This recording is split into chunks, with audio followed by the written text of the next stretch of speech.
I'm prepared to back up every statement that I'm going to share with you. The title of this presentation, "We Have Nothing to Apologize For."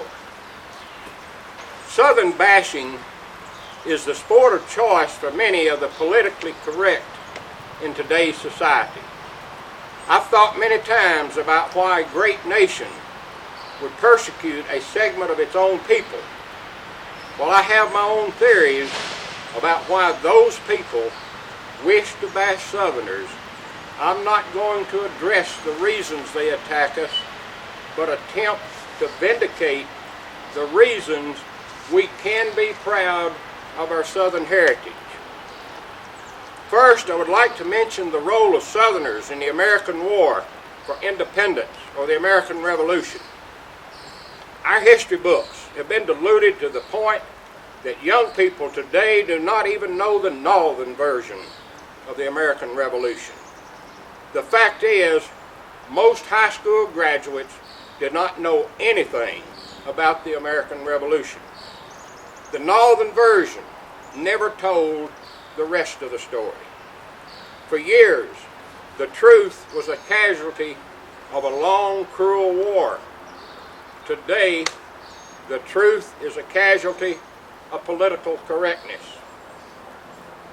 If you'll study the true history of the American Revolution, you will find that many men of the South played leading roles in that war.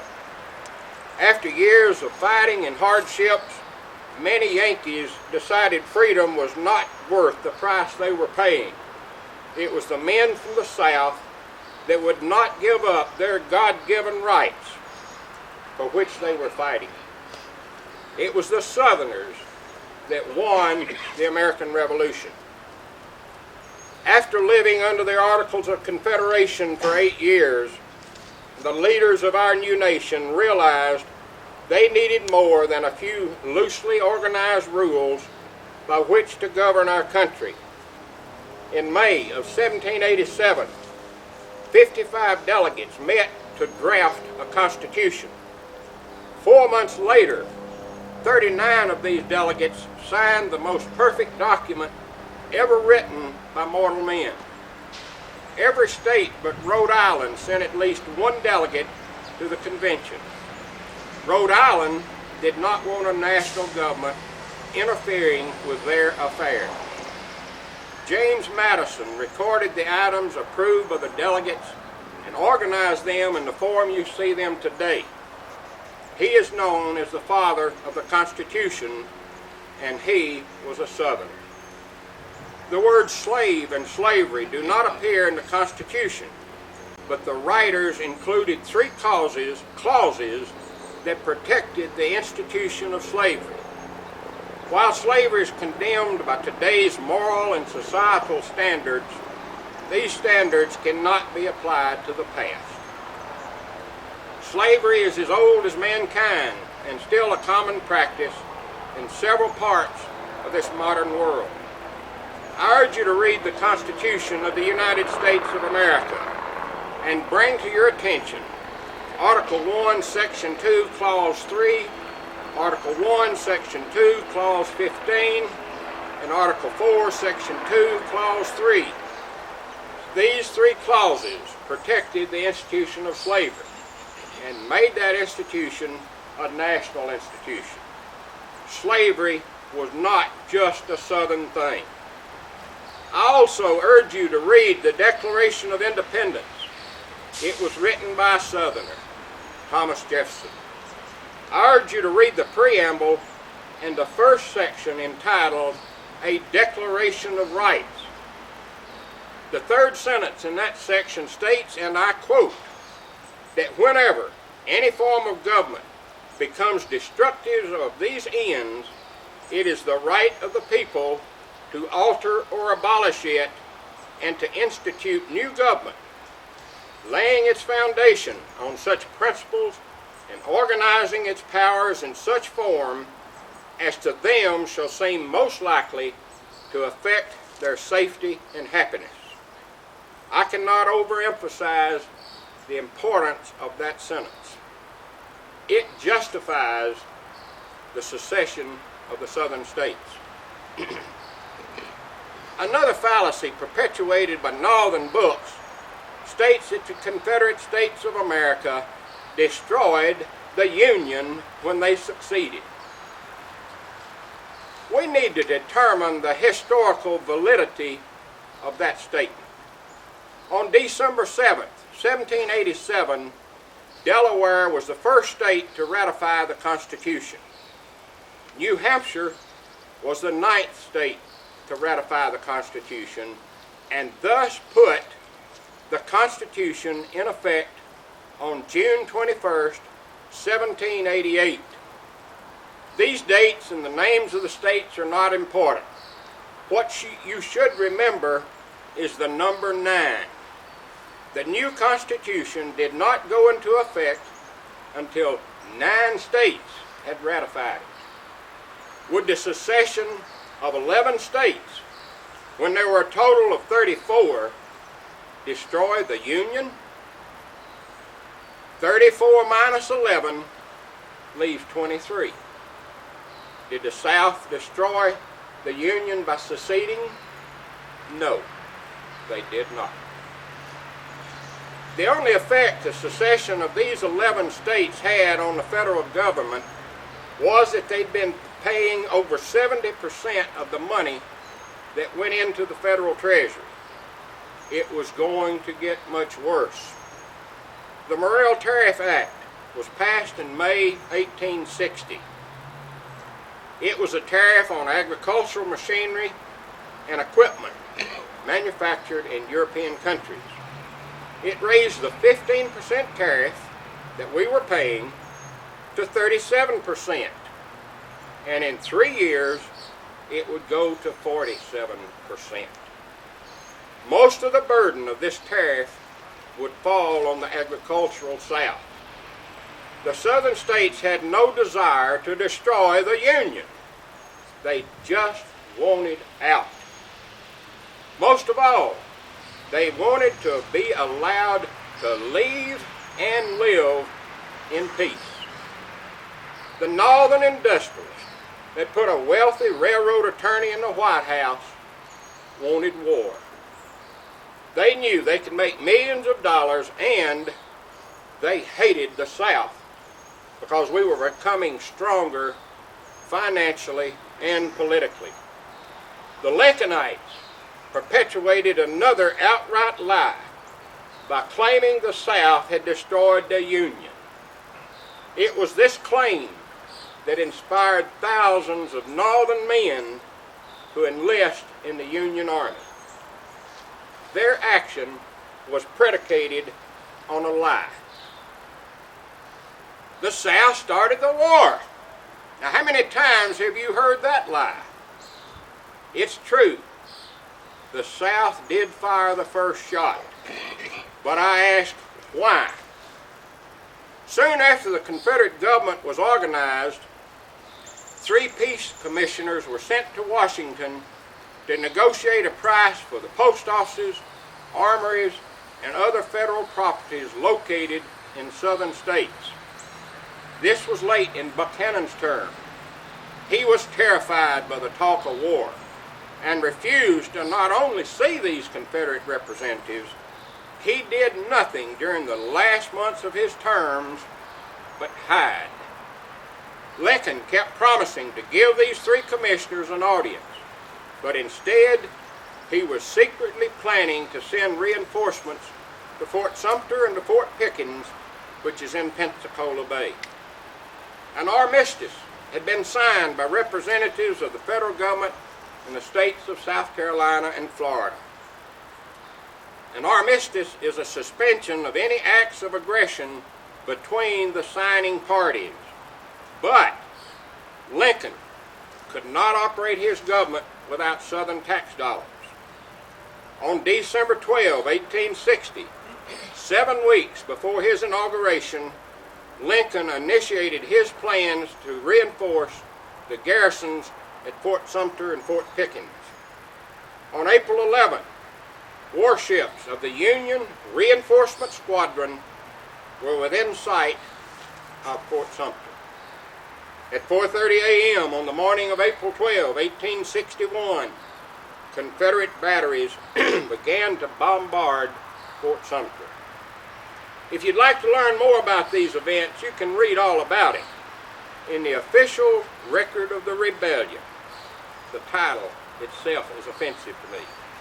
The official record was printed by none other than your federal government. Every major library has a set.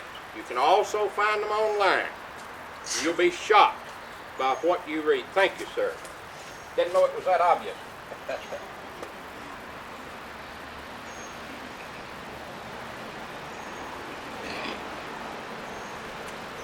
Taxes, tariffs, states' rights, slavery, greed, corruption, ambition, hatred, the lust for riches, the lust for treasure, and the lust for money. All have been cited as reasons for the Great War of Northern Aggression, which was the primary cause of the war. Now, all of these were factors leading to the war, but none of those was the primary reason the war was fought. But there is an answer. The North fought for the right to rule another section of the country. Their entire tax structure would collapse without Southern tax dollars. They must have the power to rule and collect those taxes. The South had no ambition to conquer other portions of the country. We only wanted to be allowed to go in peace.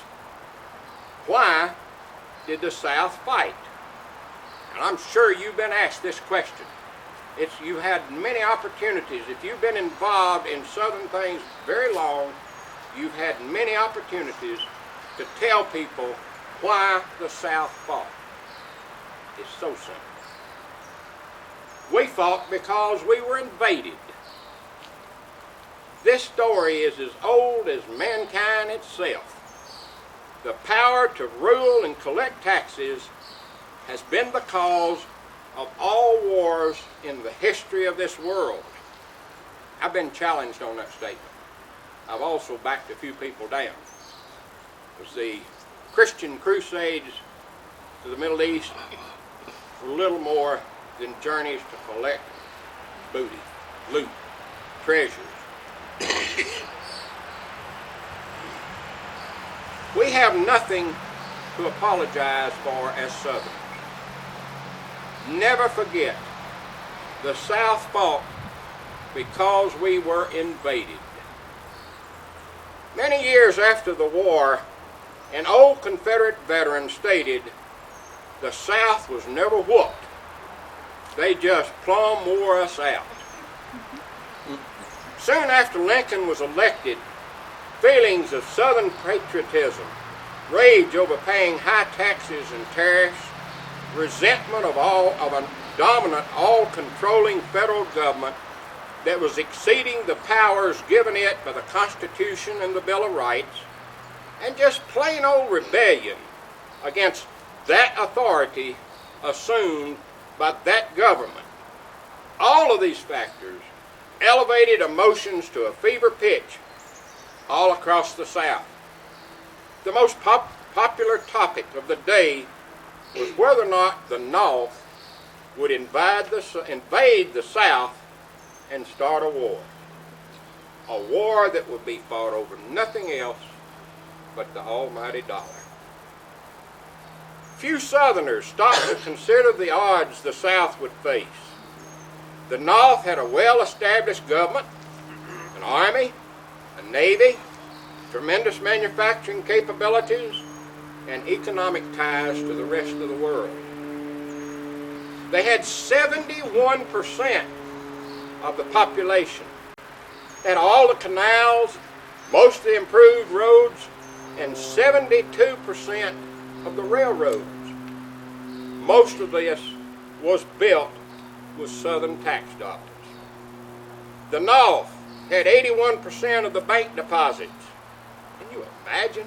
81%. 85% of the factories.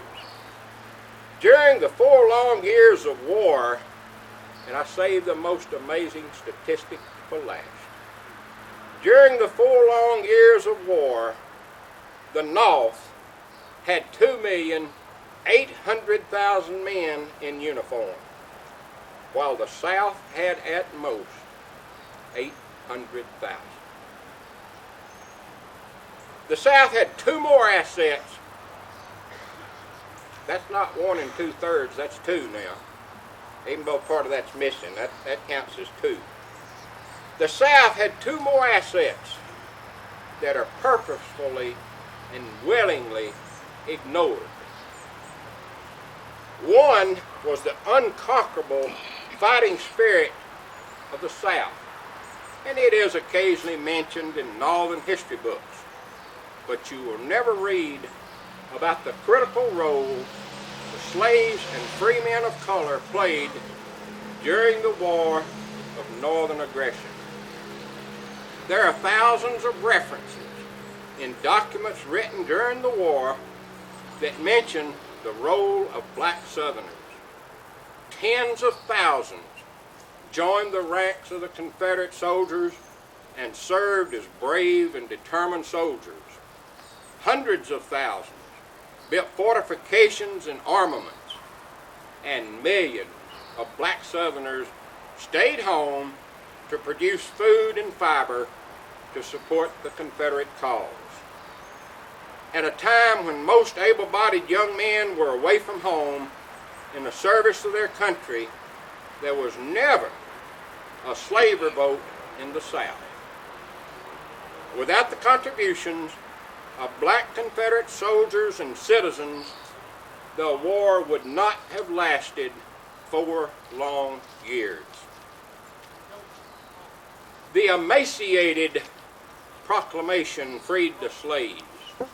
I've renamed that because it was truly nothing.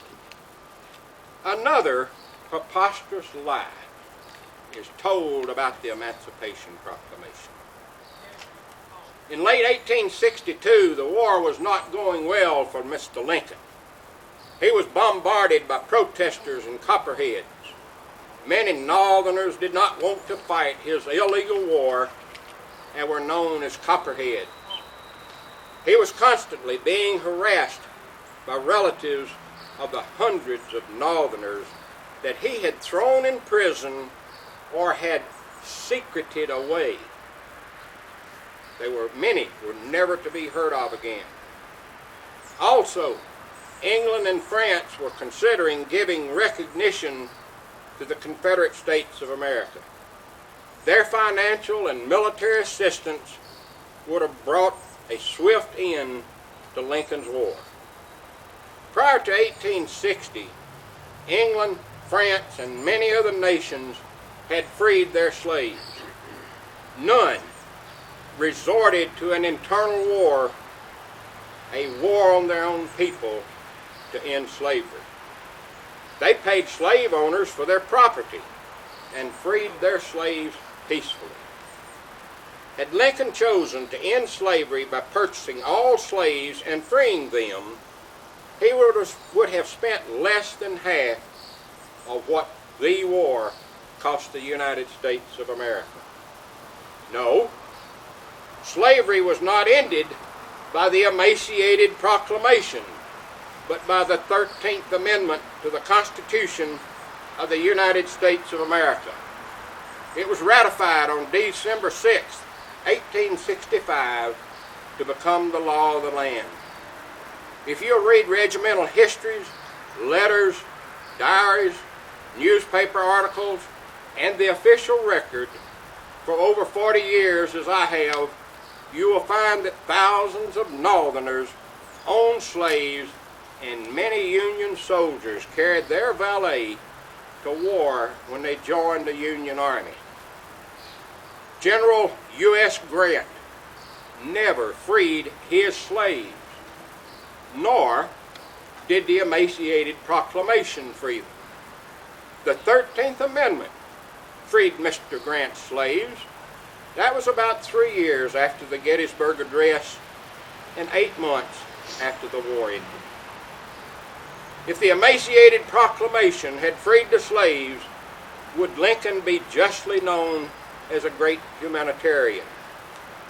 Stories abound as to what his plans were for the slaves after the war. His comments in his first inaugural address, many of his comments during the famous Lincoln-Douglas debates, and comments made by his law partner while Lincoln was an attorney for the Illinois Central Railroad show that he had little concern for the welfare of slaves and considered him to be much superior to the black people. Had he lived, would he have educated them, trained them in a usable skill, and given them a way to make an honorable living? Or would he have deported them to the island nations in the Caribbean, or to South America, or back to Africa? The answers to those questions will always be what ifs. What if Lincoln had lived? We can only speculate about what might have happened.